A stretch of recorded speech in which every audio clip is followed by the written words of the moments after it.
Então, último estudo em Oséias. Para quem pensou que o livro de Oséias ia ter 14 capítulos falando só da esposa prostituta do Oséias, isso não é nada, gente. Isso foi só no primeiro, depois é só lambada. E isso é o que é o legal, gente. Estudar a Bíblia é sempre uma surpresa, não cansa. Então, se você um dia for viajar de navio e só puder levar um livro, e esse navio naufragar, leve a Bíblia, que você vai ficar lá numa ilha deserta por 20 anos. Se levar a Bíblia, você tem distração para 20 anos. Cada vez que você voltar, vai ter uma coisa diferente para ver. Então, vamos lá no Oséias, né? Quem não pegou o estudo em Oséias, gente, são 4 estudos só. Volta lá no YouTube, pega lá desde o primeiro estudo. No começo a gente dá um panorama dizendo do que se trata, e hoje nós vamos terminar com o estudo em Oséias. Eu acho muito legal, que é o último, na Bíblia está colocado como o primeiro dos profetas menores, e nós estamos fazendo de trás para frente, então ele está colocado, é o último que nós vamos ver. Os profetas menores, eles são chamados menores, não é pela importância, é pelo tamanho dos livros, né? Então, o Oséias, ele nem é tão pequeno assim, ele tem 14 capítulos, e nós vamos terminar hoje. Então, vamos lá. Eu estou seguindo a Bíblia na linguagem de hoje, que é mais fácil da gente entender. Então, se você estiver acompanhando com a sua Bíblia, também é até legal fazer comparação, você vê o que vai, o que não vai. Então, vamos lá. O que nós temos que lembrar aqui? Reforçar de novo.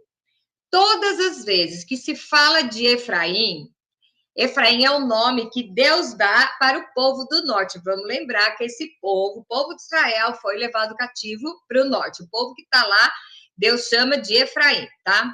Então, vamos lá. Durante todo o livro que nós vimos, né, nós vemos Deus reclamando o quê? A adoração exclusiva para si mesmo. Deus não negocia a adoração, não adianta. Se você achar que é tudo relativo, que não é bem assim, então você joga sua Bíblia fora. Porque a Bíblia, em todos, porque que é tudo coerente, desde o primeiro capítulo de Gênesis até o último capítulo de Apocalipse, você vê que a ideia central é o quê? Deus é soberano e ele não divide a glória dele com ninguém. Então, nós vamos ver aqui em Osés, que foi escrito na época do rei, sabe? Lá antes, gente, isso aqui foi muito antes do Novo Testamento, tá? Então, o que acontece? Tanta coisa aconteceu, tanta coisa mudou, e Deus continua o mesmo. Ele não divide a glória dele com ninguém. Da mesma forma que ele tratou com o povo que foi levado escravo, é a mesma forma que ele trata comigo hoje. Então, aquela história do sincretismo, que deixa bem firme nesse livro. Eu acho que esse é o livro que mais fala sobre isso. O livro inteiro é o quê? O sincretismo, que é o quê? Você tirar, como é que é? Acender vela para 2 santos. Ah, eu vou ficar de bem com todo mundo, em cima do muro, sabe qual que é em cima do muro? É isso aí, tá? Então, Deus deixando claro que ele é soberano e não divide a glória dele com ninguém. Vamos lá.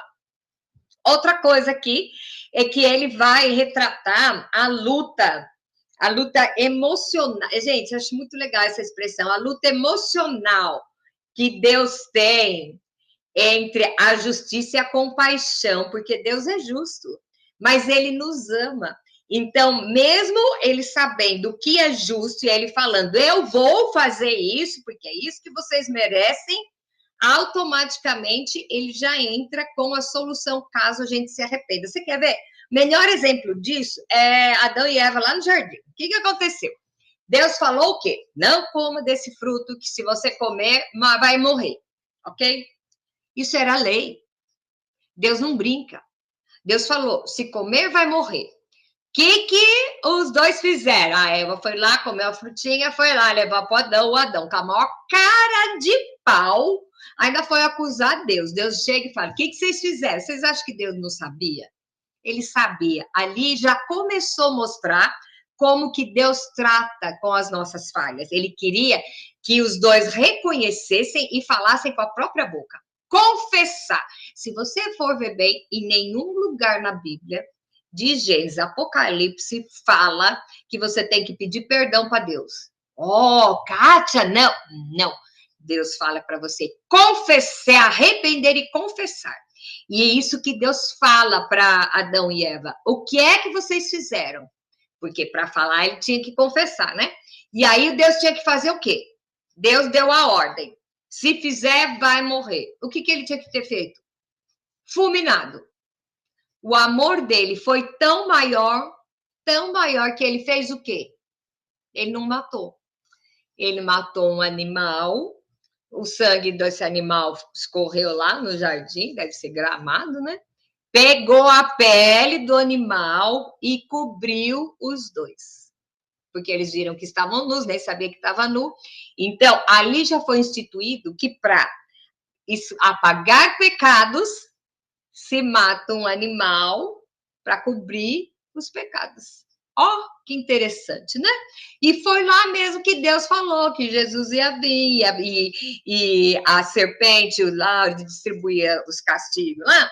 A serpente ia morder o calcanhar, e aí o filho da mulher ia pisar a cabeça da serpente, então nós já vimos ali o que ia acontecer. Bom, então você vê que Deus, ele diz o que ele tem que fazer, e ele entra com a compaixão, sabe por quê? Porque ele é pai.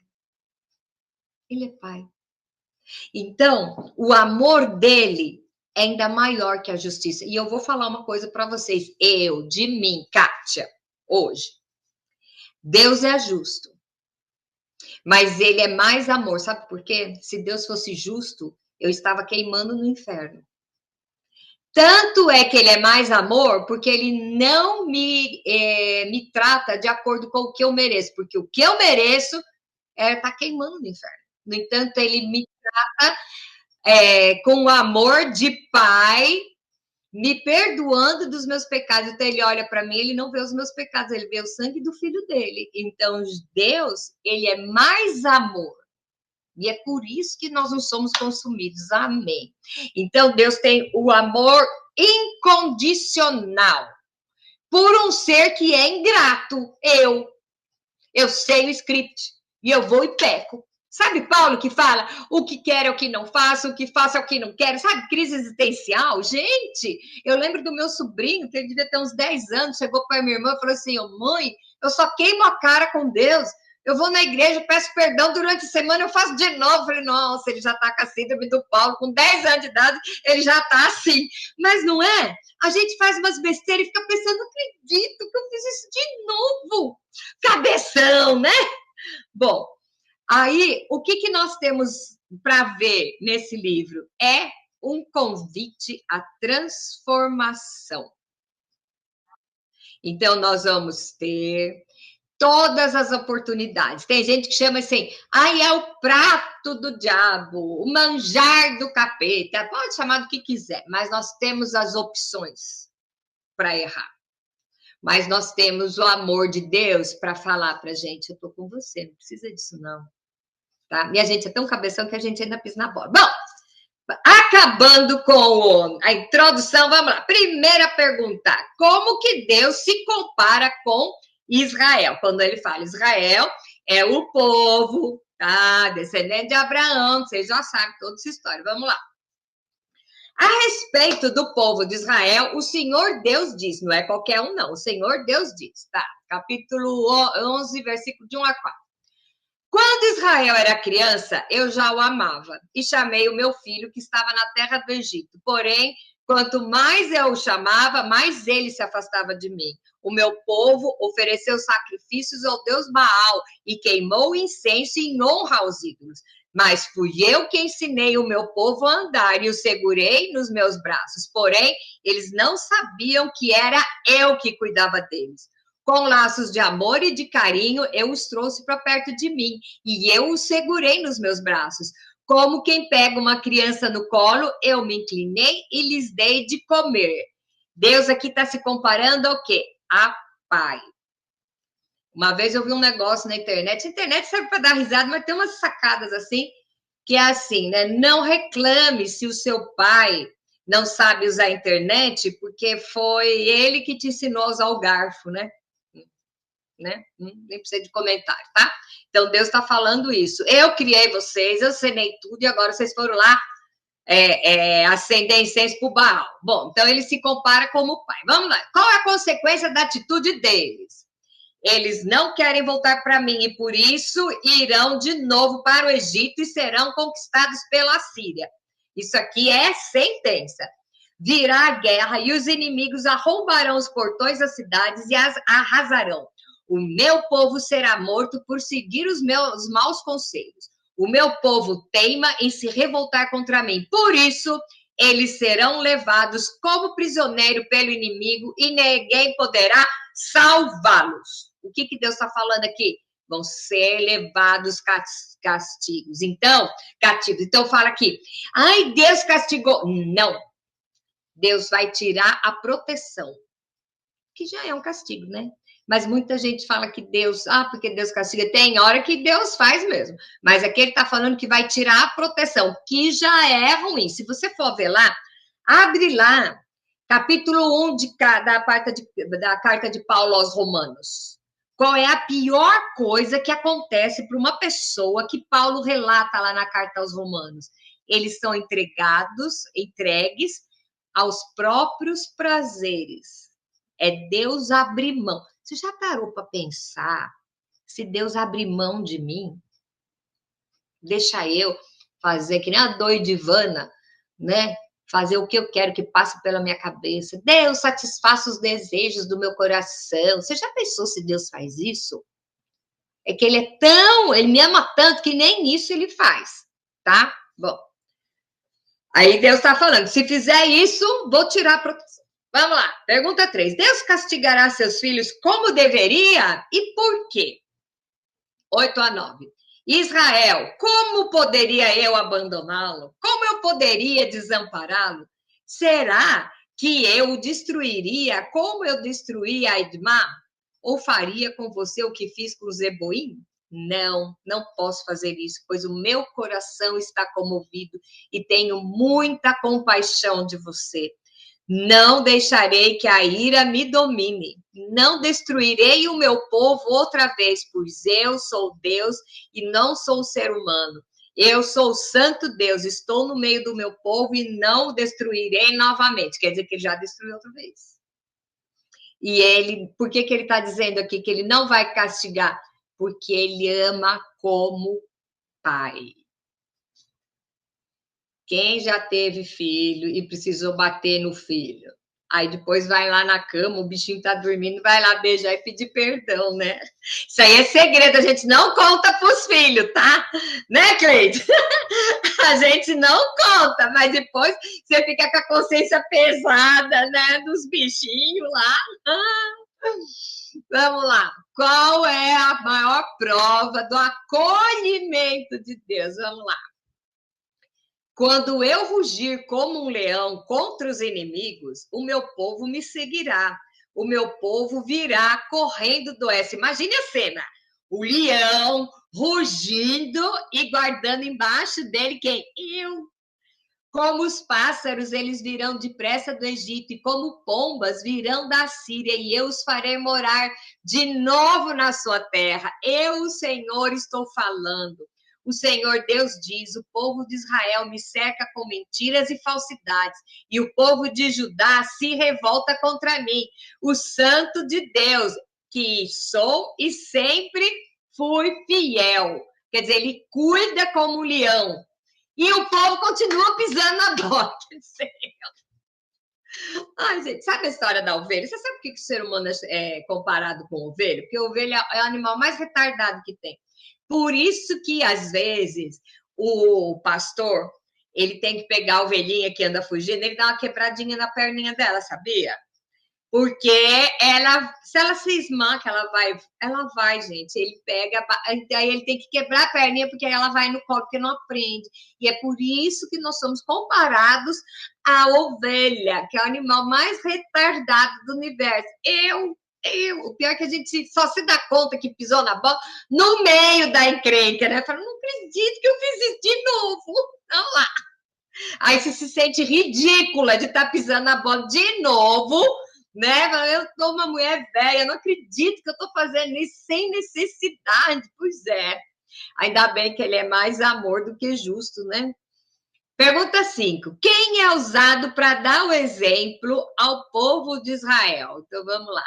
O povo de Israel vive praticando maldades e gasta o dia inteiro fazendo coisas que não têm valor. As mentiras e os crimes continuam a aumentar. Israel faz acordos com a Síria e manda azeite de presente para o Egito. Quer dizer, está fazendo meio de campo para ficar tudo de bom lá, né? O Senhor Deus tem uma acusação contra o povo de Judá e vai castigar o povo de Israel por causa dos seus pecados. Jacó, o antepassado deles, lutou com seu irmão gêmeo, Esaú, enquanto os dois ainda estavam na barriga da mãe. Já homem feito, Jacó lutou com Deus. Gente, eu admiro. O cara sabia que era um anjo e ele vai brigar com o cara. Ah, não, gente, fala sério. É por isso que eles são os heróis, né, da Bíblia, porque você já imaginou, se você sabe que é o anjo de Deus que está aqui, você ainda vai brigar com o cara, né? Pois é. Ele lutou com o anjo e venceu. Olha só, ele agarrou o anjo e falou: pô, você não vai. Nós sabemos da história, né? Se você que está vendo aí não sabe, ele ficou agarrado na beirada do anjo, falou: você não vai enquanto não me abençoar. Tá bom. Bom. Até perdi aqui. Ele lutou com o anjo e venceu. Então chorou e pediu que o anjo o abençoasse. Deus o encontrou em Betel e ali falou com ele. Foi ali que Deus mudou o nome dele de Jacó para Israel, tá?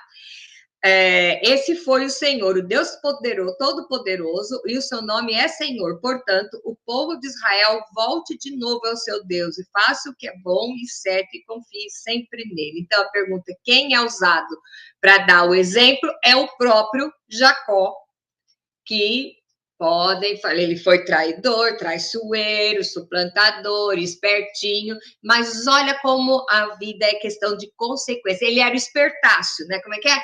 Minha mãe falava Espertácio da Silva Ligeiro. Ele se achava o bambambam. Bam, bam. Nós brasileiros somos chefe disso. O cara é o gênio. Eu sou o cara. Tá bom.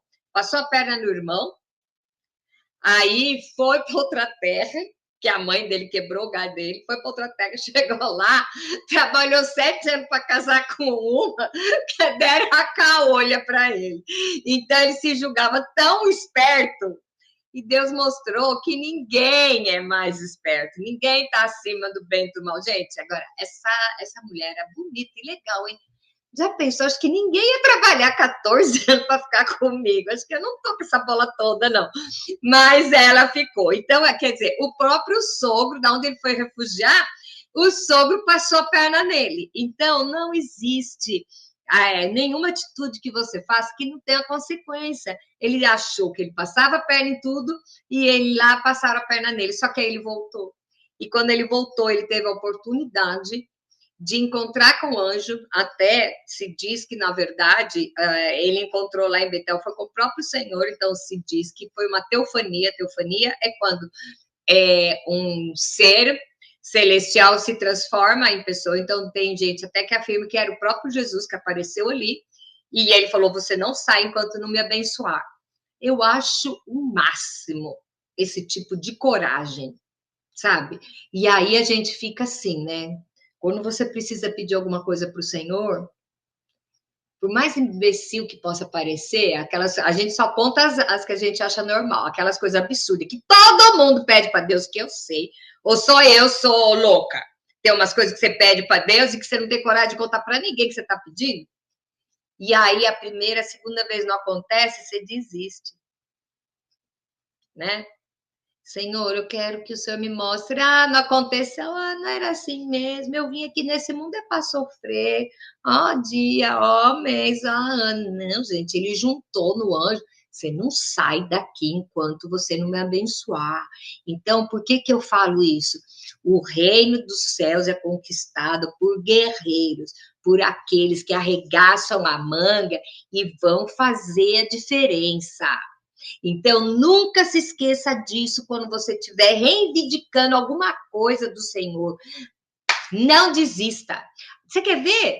Gente, a Bíblia diz que onde 2 ou 3 estiverem reunidos, ali ele vai estar. Fala no poder da oração de concordância.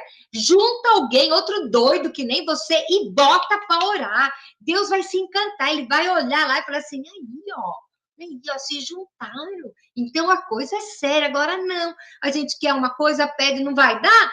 Ai, desistir, ai, eu nasci para sofrer mesmo. Ah, então sofra, ué, né? Eu não quero, eu não vim aqui para sofrer. Eu vim aqui para desfrutar a vida em abundância que Jesus garantiu por mim lá na cruz, tá bom? Voltando aqui ao texto, então vamos lá. É o Jacó. Então, Deus comparou aqui aquela situação com o próprio Jacó, tá bom? Aí, vamos lá ver. Pergunta 6 é qual a posição de Efraim? Lembre-se que Efraim é aquele povo que estava todo lá no Egito, tá bom? O Senhor Deus diz, os israelitas são como os cananeus. São desonestos e usam balanças falsas para explorar os outros. Quer dizer o quê? Eles foram para lá e se corromperam com os povos que ali viviam, ok? Eles dizem, é verdade que somos ricos, mas ninguém pode nos acusar de termos ajuntado a nossa riqueza por meios desonestos.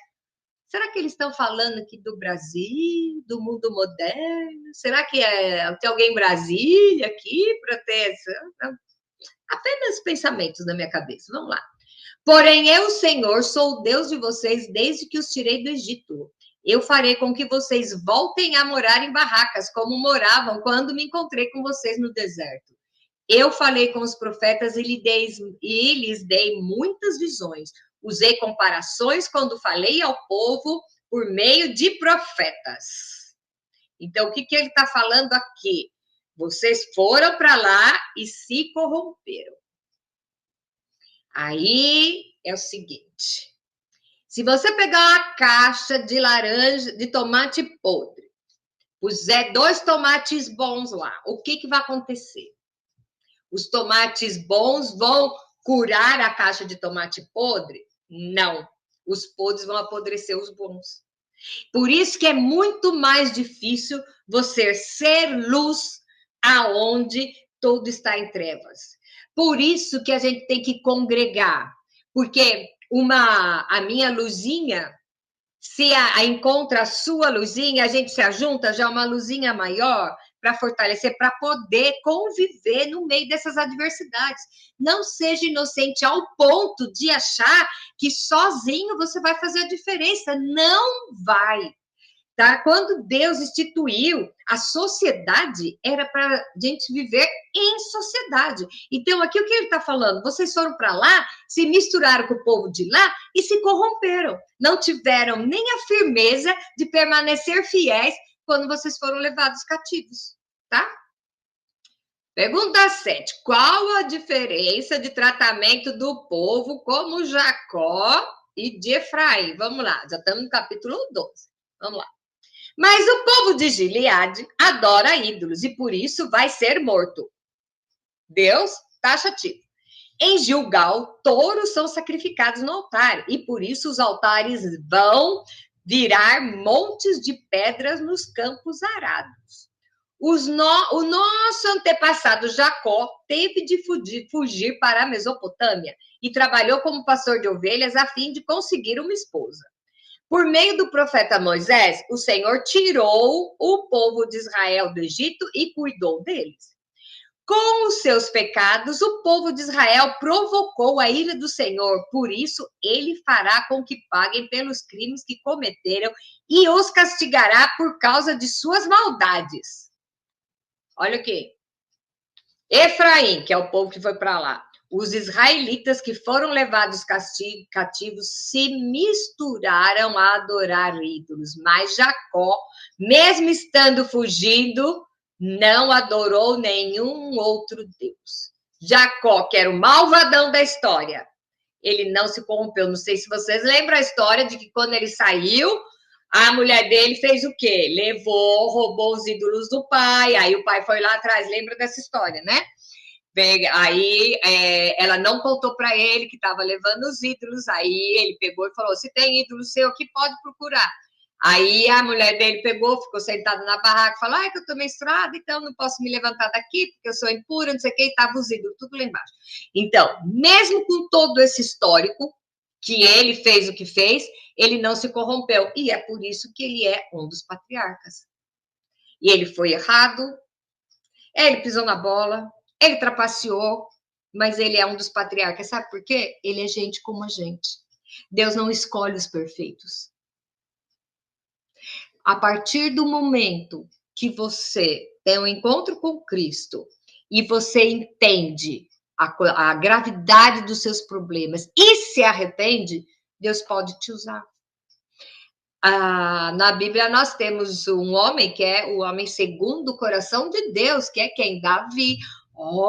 Davi é o homem segundo o coração de Deus. Ele era santo? Não.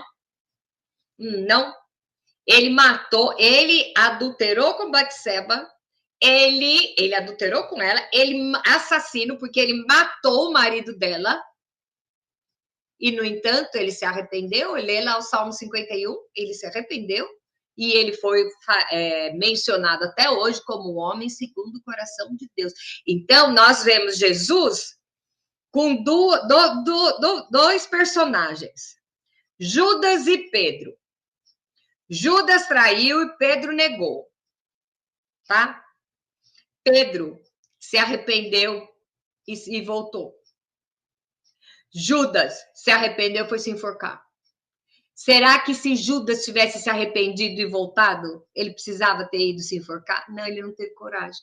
Aí a minha pergunta é assim, eu olhando aqui no meu espelho, qual é a atitude que eu tenho quando eu sou confrontada com o meu pecado? Eu corro para Deus ou eu corro de Deus? Aí você vai vendo o diferencial. Deus sabe que você tem pecado. Ele não está esperando que você seja santo, porque ele conhece a sua essência. Jesus conhece a sua essência mesmo porque ele é 100% homem e ele passou pelas mesmas coisas que você passou. Ele conhece como funciona o seu coração, ele conhece todas as circunstâncias que você pode passar. E aí eu te pergunto, o que você está fazendo quando você reconhece o seu pecado, quando você é confrontado? É muito sério isso. É muito sério. É isso que vai definir qual é o seu papel no reino, tá? Vamos lá. Finalmente, qual é o resumo da transgressão de Efraim? Aqui ele vai dar um resumo legal. Já estamos no capítulo 13, de 1 a 4. Antigamente, quando a gente da tribo de Efraim falava, as outras tribos ficavam com medo, pois todos respeitavam os efraimitas. Mas eles começaram a adorar o deus Baal e por isso vão morrer. Continuam pecando cada vez mais, fazendo imagens de metal para adorar. Essas estátuas de prata são invenções humanas, são feitas por homens, e, no entanto, eles dizem, ofereçam sacrifícios a estes deuses. E chegam até a beijar esses bezerros de metal. Alguém já viu alguém beijando imagem? Por isso, essa gente desaparecerá como a cerração ao nascer do sol, ou como o orvalho que seca logo de manhã, ou como a palha que o vento leva embora, ou como a fumaça que sai pela chaminé. É isso aqui, quer dizer assim, ó. Sumiu. O Senhor Deus diz, eu, o Senhor, sou o Deus de vocês desde que os tirei do Egito. Eu sou o único Deus que vocês conhecem. O único Deus que os salvou. E aí, o que o povo fez? Se misturou, trouxeram ídolos, trouxeram rituais, tudo para dentro do templo. Aí você vai falar, nossa, mas parece que o livro inteiro fala disso? Sim, e ainda é pouco. 14 capítulos ainda é pouco, porque o povo continua fazendo isso até hoje. Tá? Vamos lá. Pergunta 9, capítulo 13, de 5 a 11. Vamos lá. Qual o comportamento de Israel que levou à sentença? Aí agora dá vontade de não falar, perguntar para vocês, né? Porque depois de estudar todos esses 13 capítulos, a gente já sabe. Mas vamos lá. Eu cuidei de vocês quando estavam no deserto, naquelas terras sem água. Mas quando entraram na boa terra, vocês tiveram comida de sobra e ficaram satisfeitos. Então os corações de vocês se encheram de orgulho e vocês esqueceram de mim. Quantas vezes você chorou minga, pede oração no grupo de oração, se rasga sua roupa de saco, cinza na cabeça. Quando você sai do sufoco, você esquece de Deus. Deus sente saudade de você, porque você ora na hora de dormir e no domingo. E se no tempo não tiver bom, porque se estiver bom, você vai para a praia. Aí você vê que existem pessoas que não podem ter uma vida boa. Porque se tem uma vida boa, esquece de Deus. Isso é novidade, é só que desde aquela época. Vocês sabem que eu cuidei de vocês. Quando vocês estavam bem, se encheram de orgulho e esqueceram de mim. Isso é do passado. Existe texto mais atual do que esse. Hoje em dia, dia 5 de fevereiro de 2026, parece que, né, Oséias estava escrevendo e vivendo aqui no meio da gente. Fala sério, vamos lá. Aí vem a consequência. Portanto, vou atacá-los como um leão e ficarei de tocaia como um leopardo, como uma ursa de quem roubaram os filhotes. Isso aqui é para você imaginar a fúria, tá? Eu sairei contra vocês e quebrarei as suas costelas. Como um leão, eu os devorarei ali mesmo. Como uma fera, eu os despedaçarei. Povo de Israel, eu vou acabar com vocês. Quem poderá salvá-los? Vocês pediram que eu lhe desse um rei e também um chefe em todas as cidades. Mas como é que eles podem te salvá-los? Fiquei irado com vocês e por isso lhes dei reis. E estando ainda irado, eu os tirei de vocês. Lembra que o povo não tinha rei, né?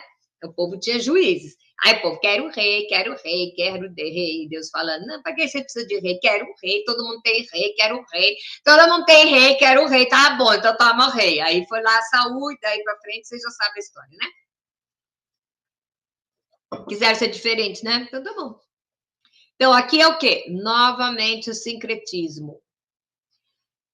Qual o castigo definitivo para Efraim? Os pecados de Israel foram anotados, as suas maldades foram escritas. Chegou a hora de Israel começar a viver, mas Israel não quer porque não tem juízo. Chamou de cabeção, né? É como uma criança que na hora de nascer não quer sair da barriga da mãe. Cabeção ao quadrado. Será, então, que eu vou salvar o meu povo da morte? Será que eu vou livrá-los do mundo dos mortos? Ó morte, venham com seus tormentos. Ó mundo dos mortos, venham com seus castigos. Eu não terei mais compaixão desse povo. Surtou. Mesmo que Israel cresça como uma planta viçosa, o Senhor Deus mandará que o inimigo venha do leste, como se fosse o vento quente do deserto, e secará completamente as fontes e as nascentes de água. Todas as riquezas do país serão levadas embora, e o povo de Samaria será castigado, porque se revoltou contra o seu Deus. Os homens morrerão na guerra, as crianças serão despedaçadas e as barrigas das mulheres grávidas serão rasgadas. Aí o que está aqui? Até a natureza será usada para castigar a idolatria. Um parênteses aqui. Quando eu vim para cá, logo que eu vim para cá, teve um tornado, foi um tornado, eu acho, na Flórida, tá? E o negócio foi feio, E foi muito interessante, porque derrubou muita casa em cima de... Foi feio mesmo, mas assim, muita casa, árvore caiu em cima das casas, dos carros, assim, não tem notícia de ninguém que morreu. Mas a coisa foi muito interessante. Eu ouvi uma pregação dizendo que, olha que interessante, O povo vem, né? A maior parte dos latinos vem para cá para trabalhar, né? Money, money, money, money, money, money, money. Então trabalha, né? Ah, trabalha a semana inteira, a minha vida é só trabalhar, e esquece de Deus, vai deixando de lado. Então, automaticamente faz o quê? Troca o Deus verdadeiro pelo Deus mamon. Quando você fala em Deus mamon, é o dinheiro, né?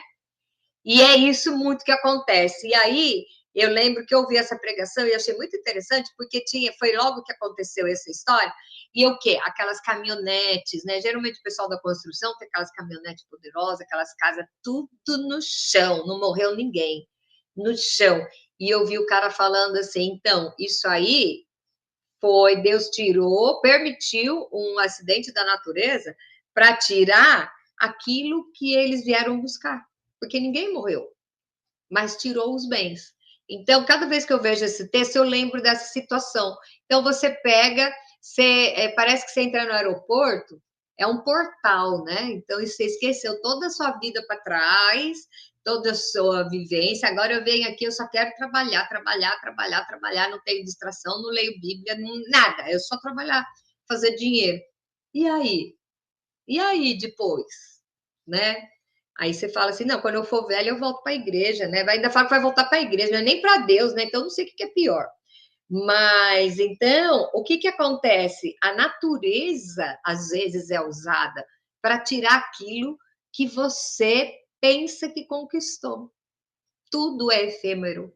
A única coisa que é verdadeira é a sua intimidade com Deus. E eu vou falar uma coisa: por mais íntimo que você seja, sempre há um espaço para um pouco mais. Então, hoje, eu fazendo esse estudo, eu fico me pensando assim, aonde eu posso ir, sabe, um degrau a mais? Em que eu posso fazer algo a mais? Que tem um espaço a mais para eu fazer. O que Deus está querendo que eu faça a mais? Ou quer que eu pego, sento em cima do que eu tô e tá bom. Tá bom. Aí, será que eu vou ter a vida em abundância se eu me conformar com o raso? Não sei, né? Vamos lá. Pergunta 11. Deus vincula o pecado com que atitude? Capítulo 14. Povo de Israel, volte para o Senhor seu Deus. Você caiu e pecou de novo. Voltem para Deus e orem assim. Perdoa todos os nossos pecados, ouve a nossa oração, os nossos louvores serão como sacrifício que oferecemos. A Síria não pode nos salvar e a cavalaria não pode nos proteger. Nunca mais diremos aos ídolos feitos por nós mesmos que eles são nosso Deus. Tu, ó Deus, é misericordioso e cuida dos necessitados. Deus está falando o quê? Se arrependa. Tudo isso vai acontecer se você não se arrepender. Mas o que eu acho grande barato, nós estamos vendo em todos os livros que nós estamos vendo dos profetas. Deus usa o profeta para chamar atenção para uma situação, ele dá a sentença e ele mostra o escape. Isso é que é legal de Deus. Ele sempre dá o escape. Como você vai se livrar da sentença que é a consequência do seu pecado, tá? E aí, aqui, a pergunta 12 diz o seguinte, nós já estamos no capítulo 14, tá? Que é, como Deus prova que perdoou? O Senhor Deus diz, vou curar o meu povo da sua infidelidade e vou amá-los com todo o meu coração, pois não estou mais irado com eles. Olha a diferença dessa frase com todo o resto do livro. Vou amá-lo de todo o meu coração, pois não estou mais irado com ele. Serei como a chuva para Israel, e ele dará flores como os lírios. As suas raízes serão profundas como as das árvores do Líbano. Os seus galhos se estenderão, bonitos como os galhos das oliveiras e perfumosos como os cedros do Líbano. Mais uma vez, Israel viverá debaixo da minha proteção. Eles crescerão como trigo, darão frutas como a parreira e serão famosos como o vinho do Líbano.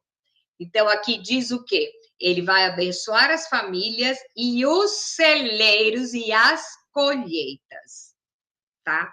Então, Tudo isso vai acontecer quando? Quando você se arrepender. Aí eu pergunto, você está no apuro? O que está acontecendo? Será que às vezes o apuro que você está, não é Deus chamando você para perto? Ou é consequência de uma coisa errada que você está fazendo? Eu não sei.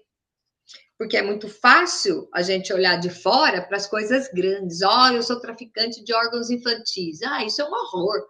Mas qual é o pecadinho de estimação que você tem? Você acha que, é só isso aí, é uma coisinha.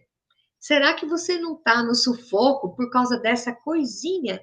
E Deus está chamando você hoje para falar: volta para mim, se arrepende, eu vou te restituir tudo isso. Aí nós vamos lembrar lá de Jesus falando no Sermão do Monte: buscai primeiro o reino de Deus e a sua justiça, e todas as coisas serão acrescentadas. Aí nós vamos ver Davi falando lá em Salmo: nunca vi um justo mendigar o pão. Jesus fala: no mundo tereis aflições, mas eu venci o mundo. E aqui ele está falando o quê? Se arrependa e eu vou restituir tudo para vocês. Ele vai abençoar as famílias, os celeiros e as colheitas. Pergunta 13. Capítulo 14, versículo 8. O que acontecerá com Efraim caso se arrependam? O povo de Israel dirá: os ídolos não valem nada. Sou eu, o Senhor Deus, que atendo às orações do meu povo. Sou eu que tomo conta deles. Como um pinheiro verde, eu lhes dou abrigo e de mim eles recebem todas as bênçãos. O que vai acontecer? Deus voltará a ouvir as orações do seu povo. O resumo de tudo isso, desde a esposa de Oséias, a Gomer, que era uma prostituta, que foi usada, para dar um exemplo, no começo de tudo, era para dizer a Deus falando para mim: larga o que você está fazendo. Você está jogando em vários times. Você está acendendo vela para vários santos. Quais são os ídolos que você tem? Os seus ídolozinhos. Larga tudo e volte para mim. E eu vou restituir tudo aquilo que foi roubado. Tudo aquilo que você sabe que foi roubado pelo inimigo e que Deus tirou de você e que é consequência do seu erro que tirou. Está na hora. Você está tendo a oportunidade hoje, você está vivo, você está respirando. Você tem a oportunidade hoje de falar: chega. Hoje pode ser o dia do chega na minha vida. Isso eu não quero mais. Sabe? Termina de ver isso, ora e fala: Senhor, hoje é o dia do meu chega, eu não quero mais viver com necessidade. E quando eu falo necessidade, gente, eu não estou falando da quantidade de dólares que você tem no bolso, não. Sabe? O que é que está faltando para você ter a vida em abundância? A paz de espírito, a harmonia da sua família, no seu trabalho. O que é que está faltando? Entregue o seu caminho ao Senhor, confia nele, ele vai fazer tudo. Isso é promessa. Deus não, ele abre mão das promessas, ele não deixa de cumprir nada do que ele prometeu. Volta para ele hoje. Hoje ainda dá tempo. Hoje ainda dá tempo. Ele tem ciúme de você. Ele tem ciúme de ver você horas e horas no telefone vendo bobagem, e aí seria uma hora de você estar aprendendo dele. Uma hora que você poderia estar, sabe, usufruindo, ouvindo um louvor, adorando ele de alguma maneira, e, no entanto, você está lá fazendo o quê? Nada, né? Não está nem lendo o livro. Está lá, assim. Isso é o tempo que foi roubado. Isso é o tempo que está sendo roubado. Deus hoje, ele manda te dizer, eu não sou profeta não, tá? Não sou não, mas Deus está mandando dizer para você: eu tô com saudade de você. Saudade do relacionamento que a gente tem quando você está sofrendo. Sabe, de sentar no colo e falar: pai, tô sofrendo. Né?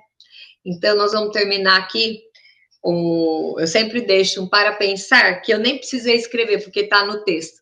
É o último versículo. Qual o resumo desse livro profético? Está lá, capítulo 14, versículo 9. E que isso fique gravado e martelando na nossa cabeça. Que as pessoas sábias e ajuizadas entendam a mensagem desse livro e meditem nela. Os caminhos de Deus, o Senhor, são certos. Os bons andarão nele, mas os pecadores tropeçarão e cairão.